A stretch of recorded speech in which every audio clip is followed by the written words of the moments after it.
വാഹന കാൽനട യാത്ര ദുരിതമായി ഐറ്റിഐപ്പടി കഞ്ഞിക്കുഴി സെന്റ് മേരീസ് സ്കൂൾ പടി റോഡ് കുടിയേറ്റക്കാലത്തോളം പഴക്കമുള്ള റോഡ് ജനപ്രതിനിധികളുടെ അനാസ്ഥ മൂലമാണ് തകർന്നു കിടക്കുന്നത്. ഐറ്റിഐപ്പടി കഞ്ഞിക്കുഴി സെന്റ് മേരീസ് സ്കൂൾ പടി റോഡിലാണ് വാഹന കാൽനട യാത്ര ദുരിതമായത്.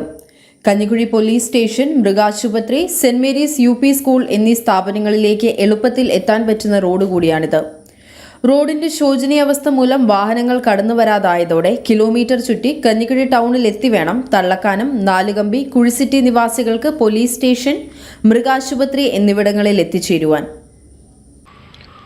ഐറ്റിഐപ്പടി സെന്റ് മേരീസ് സ്കൂൾ പടി റോഡാണിത്. ഇത് കഞ്ഞിക്കുഴിയുടെ കുടിയേറ്റ കാലത്തോടും പഴക്കമുള്ള റോഡാണ്. ഈ റോഡ് തകർന്ന് കിടക്കാൻ തുടങ്ങിയിട്ട് വർഷങ്ങളായി. ഇത് കഞ്ഞിക്കുഴിയിലെ 10ാം വാർഡിൽ ഉൾപ്പെട്ട റോഡാണ്. വാർഡ് മെമ്പർ, പഞ്ചായത്ത് ഭരണസമിതി ഈ റോഡിൻ്റെ കാര്യത്തിൽ യാതൊരു കാര്യക്ഷമമായ പ്രവർത്തനങ്ങളും നടത്തുന്നില്ല. നിരവധി സ്കൂൾ വിദ്യാർത്ഥികളും സ്കൂൾ വാഹനങ്ങളും കടന്നുപോയിരുന്ന റോഡിന്റെ ശോചനീയ അവസ്ഥ പരിഹരിക്കുവാൻ ത്രിതല പഞ്ചായത്ത് പ്രതിനിധികൾ അടിയന്തര നടപടി സ്വീകരിക്കണമെന്നാണ് പ്രദേശവാസികളുടെ ആവശ്യം. News bureau, Idukki.